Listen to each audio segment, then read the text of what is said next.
కర్తాల్ ఊరు మీద ఏదో పిశాచి మీద పడ్డట్టు పెద్ద పెద్ద స్తంభాలు వచ్చి రాక్షస బలు లెక్కొచ్చి వేస్తున్నారు. ఇక అది కేంద్ర ప్రభుత్వం వల్ల అది సంబంధించిందని చెప్పనో కంపెనీ పవర్ గ్రిడ్ వాడు చెప్తా ఉన్నాడు.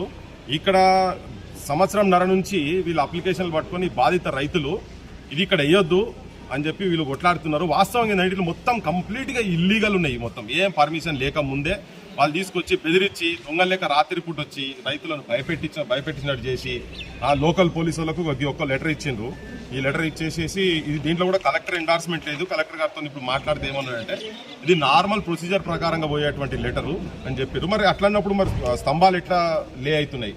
స్తంభాలు వేస్తున్నారు. ఆ ఏసుడు కూడా చాలా ఇల్లీగల్గా 15 కిలోమీటర్ల దూరం వేయాల్సిన దాన్ని తీసుకొచ్చి వీళ్ళు కర్తాలు వేస్తున్నారు. కేశవపేట సంబంధించినటువంటి పోల్ నెంబర్ 123 అనేది 122 కూడా అక్కడికి సంబంధించి తీసుకొచ్చి 15 కిలోమీటర్ యువతను ఇక్కడ తీసుకొచ్చి వేస్తున్నారు.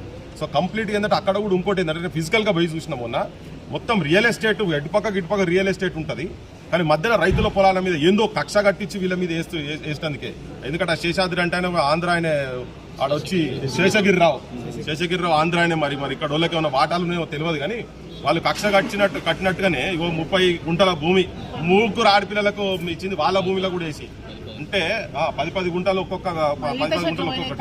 ఇక మరి ఏం చేస్తారో మా మంత్రి గారు ఏం చేస్తారో పొన్నం ప్రభాకర్ గారు ఇక్కడ తాడి చెట్లు పోతున్నాయి, ఈటి చెట్లు పోతున్నాయి. ఆయన వచ్చి చూసుకో. సో ఒక చెట్టు కొట్టాలన్నా కానీ దాని వెనుక చాలా పెద్ద కథ ఉంటుంది. ఎన్ని చెట్లు నాటాలి, దాని పర్మిషన్ ఎట్లా తీసుకోవాలి, ఇవన్నీ. సో ఇక్కడ రైతులకు పొలాలు ఉన్నటువంటి భూమిలో డైరెక్ట్ తీసుకొచ్చి నడి భూములు ఎందుకు వేస్తున్నట్ట రియల్ ఎస్టేట్ కంపెనీకి వీళ్ళు భూములు ఇవ్వలేదు కాబట్టినే వాళ్ళు వచ్చి కక్ష కట్టి వీళ్ళ దాంట్లో వీళ్ళ భూములలో రైతుల భూములలో వేస్తున్నారు. అది చాలా సిగ్జాగ్ ఉన్నది.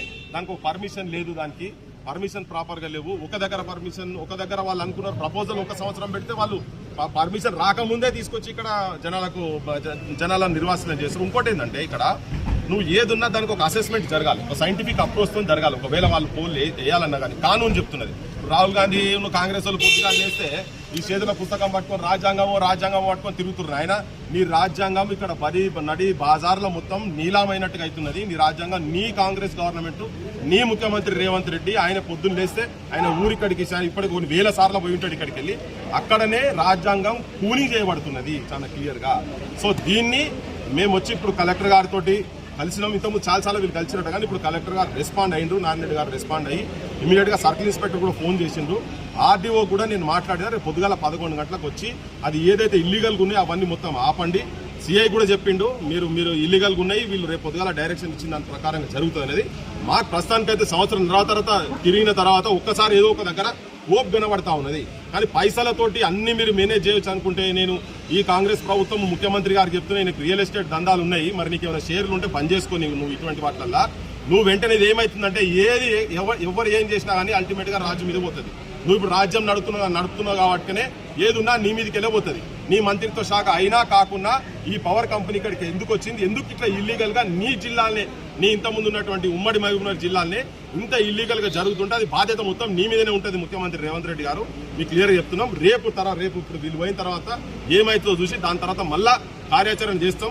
ఒకటి మాత్రం గుర్తుపెట్టుకోవాలి, పాలిటీషియన్స్ అందరూ గుర్తుపెట్టుకోవాలి ఏంటంటే ప్రజల అమాయకులు ఏం కాదు, రాత్రిపూట వచ్చి ఏగాళ్ళు ఎంతమంది ఉన్నారు, మేమంతా మొత్తం ఏ చేసినా కానీ నడిచిపోతుంది అని వాళ్ళ కాంపెన్సేషన్ కూడా ఇవ్వకుండా. కాంపెన్సేషన్ కూడా ఎట్లా అంటే ఒకవేళ దాంట్లో కలెక్టర్ అసెస్ చేయాలి.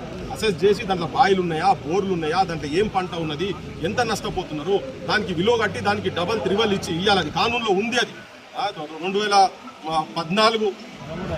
2014లో అమలైంది.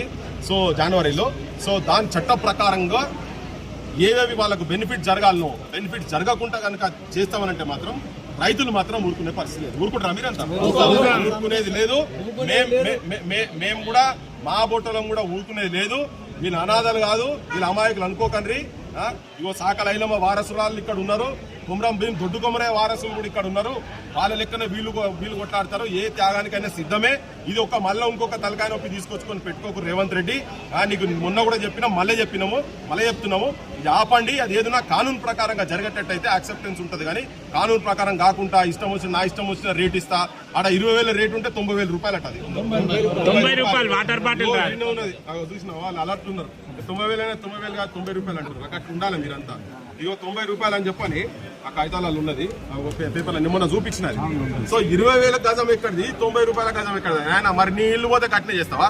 హైడ్రాలో మీ అన్న ఇల్లు పోతున్నది అంటే ఉరికొచ్చి పెట్టి అన్ని ఆపుతీవి కదా. ఇప్పుడు మరి జనాలు పోతున్నా ఏం చేస్తావో చూసుకో మరిగా. నువ్వు పొద్దున్నే చిడికెళ్ళి పోతావు, ఇది ఇక్కడితో ఆపేచ్చేసేయి. ఇప్పుడు నీకు ఒక అవకాశం వచ్చింది. ముఖ్యమంత్రి ఆఫీస్ వాళ్ళు కూడా ఎవరైనా చూసేది ఆయన చెప్పుడు జర హోస్ట్లోకి రాండి మీరు. ఈ భూములు మాత్రం వీళ్ళ ఒకవేళ అసలు పోతే అసలు అలైన్మెంటే లేదు, అక్కడ సైడ్ నీకు లైనే లేదు. ఆ లైన్ లేని దాన్ని ఇల్లీగల్ గా తీసుకొచ్చేస్తున్నారు. అది మీ రాజ్యంలో రాజ్యాంగం పట్టుకొని తిరుగుతున్నటువంటి కాంగ్రెస్ పార్టీ రాజ్యాంగంలో జరుగుతుంది కాబట్టి ఇది బంద్ చేసుకోండి.